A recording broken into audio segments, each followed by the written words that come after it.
నువ్వు జార్ఖండ్‌లో విద్యార్థుల ఉద్యమం దగ్గరికి ఎందుకెళ్ళలేదు? నాకు టైఫాయిడ్.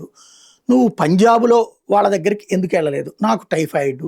నువ్వు కర్ణాటక దానికి ఎందుకెళ్ళలేదు? నాకు టైఫాయిడ్. ఇది పద్దాక పదే పదే టైఫాయిడ్ అంటాడు. రెండో పక్కన మందు కొడుతుంటాడు. టైఫాయిడ్ అప్పుడు మందు కొట్టకూడదు మరి. మందు కొడుతుంటాడు. ప్లస్సు అన్ని రకాలు తింటాడు నాన్ వెజ్‌లు.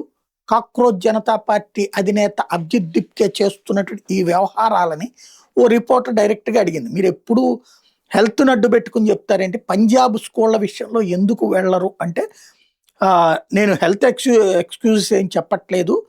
అయినా అక్కడ ప్రొటెస్ట్స్ జరుగుతున్న వాటికి సంబంధించి నేను ఈ ప్రొటెస్ట్‌లో పాల్గొనటం వల్ల రికవర్ కావడానికి టైం పడుతోంది అన్నట్టు చెప్పొచ్చారు. మరి మీరేమో మహారాష్ట్రలో అన్ని చోట్ల తిరుగుతారు. అట్లాగే ఇతర కార్యక్రమాలన్నిట్లో తిరుగుతుంటారు. పంజాబ్ దగ్గరికి వస్తే వెళ్ళరు, జార్ఖండ్ దగ్గరికి వస్తే వెళ్ళరు.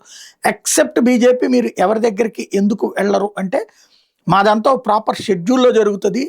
మా ట్రావెల్ కూడా రాండమ్ రిక్వెస్ట్‌లు బట్టి ఉంటది. వితౌట్ లోకల్ కోఆర్డినేషన్‌తో మేము చేయలేము. అక్కడి నుంచి మాకు లోకల్ కోఆర్డినేషన్ ఏమి ఎవరు అడగలేదు అని చెప్పుకొచ్చారు. మీరేమో స్టేట్స్ సెల్స్ ఉన్నాయి కదా! పోనీ ఆళ్ళెందుకు పోలేదు పంజాబ్‌లో? పంజాబ్‌కో సెల్ పెట్టారు కదా! అదెందుకు పోలేదు అంటే ఏమి మాట్లాడలేకపోతున్నాడు. ఇక్కడ ఏంటంటే బీజేపీ పాలిత రాష్ట్రాల్ని మాత్రమే టార్గెట్ చేస్తాడు ఇతను అన్నటువంటి విషయం తను ఒప్పుకుంటున్నాడు. తన కూటమి ఒప్పుకుంటోంది.